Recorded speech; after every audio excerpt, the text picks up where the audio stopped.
vamos entrar um pouco agora na história da Libras, Procris, né? E vamos tentar ver aí um pouquinho mais sobre essa questão da história da Libras. Conta um pouco para a gente.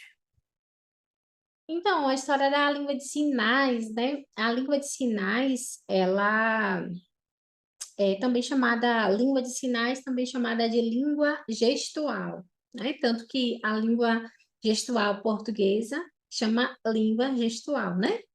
E a gente sabe que, até o que a gente já viu aqui, que cada país, né, ou região, ela tem a sua própria língua, ela é ali aquele meio de comunicação, a comunidade surda em todo o mundo, né? Então, cada país tem a sua língua de sinais. E hoje a gente celebra esse dia, tanto que no dia 23 de setembro é comemorado o Dia Internacional da Língua de Sinais. Mas ela só veio ter esse reconhecimento mesmo a partir do século XIX. A partir desse século, ela foi reconhecida, ela foi estudada, os educadores ali, os pesquisadores interessados nos surdos, eles buscaram essa comunicação e tornaram-se ampla a partir do século XIX. Mas não foi fácil, não. Tanto que nesse mês de setembro é comemorado, é relembrado, na verdade, um evento que teve em 1880, o Congresso de Milão. Olha só que interessante. Nesse congresso, o que que aconteceu? A língua de sinais ficou proibida. É por isso que não é motivo de comemorar, né, Procris? É só de relembrar. E relembrar exatamente. Porque os surdos, eles foram obrigados a oralizar. Eles tinham que oralizar. Então, a maioria ali daqueles congressistas eram ouvintes, eram especialistas, não é? Entre aspas, especialista. Então, foi votado que eles tinham que oralizar e a língua de sinais foi proibida. Imagina o seu meio de comunicação sendo proibido. Será que foi Muito, fácil para os surdos? muito triste, um grande desrespeito, né, com a comunidade e a cultura sul. Exatamente. Não foi fácil para o surdo. Tanto que o fato de ter acontecido isso, de ser proibido, o que que aconteceu? Retardou a língua de sinais. Retardou, mas interessante que os surdos, eles ainda utilizavam a língua de sinais escondida. Eles utilizavam escondido porque eles já tiveram esse acesso da língua de sinais, eles viram que era bom, e nesse congresso foi proibido. Imagina. Então, eles tinham que usar ali escondidos, né, para poder se comunicar. Então, a intenção daqueles congressistas era que os surdos sinalizassem, né? Hoje a gente vê a língua de sinais reconhecida como línguas naturais, com gramática própria, né? E com estrutura é excelente. Mas o que eles passaram nesse Congresso de Milão não foi fácil. Imagina só, e isso interferiu em todas as línguas de sinais. Por isso que esse dia é muito bem relembrado, né? Saber que essa língua de sinais ela é extremamente importante para os surdos em todo o mundo. Elas hoje desempenham um papel, né? Não só a língua, mas também a cultura, né? Eles conseguem ali se comunicarem. Mas nesse Congresso de Milão, não foi fácil, hein? Imagina só. E surtiu efeito em todas as línguas do mundo, inclusive a Libras. Não deve ter sido fácil, né? Só de pensar já desperta na gente a empatia, do tipo, já pensou se de repente fôssemos proibidos de usar o português, a nossa língua materna, com a que a gente consegue se expressar melhor, né? Para E não você, poder falar, ter que se esconder para falar, realmente seria muito difícil, muito desafiador, né? para você ter uma ideia, os surdos eram amarrados, são colocadas as mãos amarradas para eles não se comunicarem com a língua de sinais, no caso, né? Eram amarrados. Então, desde o começo da história dos surdos, eles têm uma luta envolvida, uma luta muito grande. E esse Congresso de Milão, de 1880, foi realmente um marco difícil para eles. Difícil mesmo. Uma luta por reconhecimento, por dignidade, né?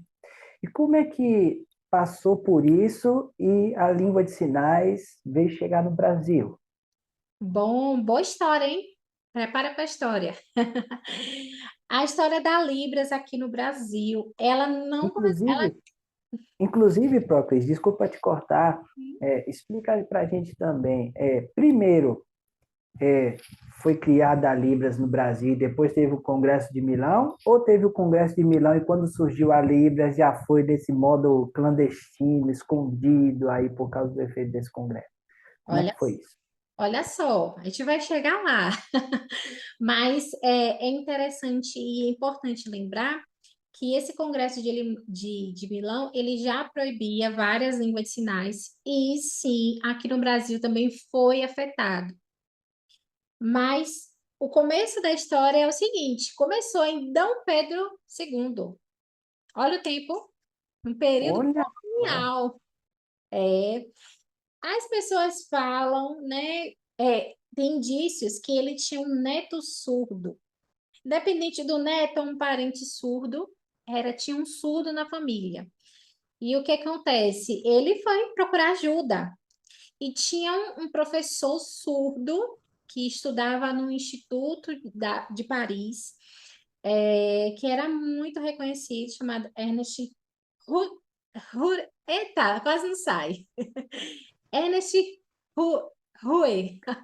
eu não Muita sei se eu gente falo direito o português, imagine o espanhol, ou o francês, ou o inglês, ou qualquer outro. Rue, o nome, Rue. Ah, tem que fazer o Como é francês, deve ser Rouet, Rouet com biquinho, né? Ernest Rue. Ele era um professor surdo que estudou no Instituto de Paris.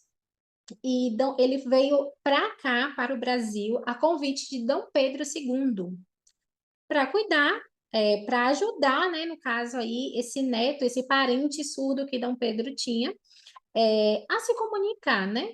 Imagine que Eu acho, eu acho que esse Rouet nosso vai dar corte, viu, Procris?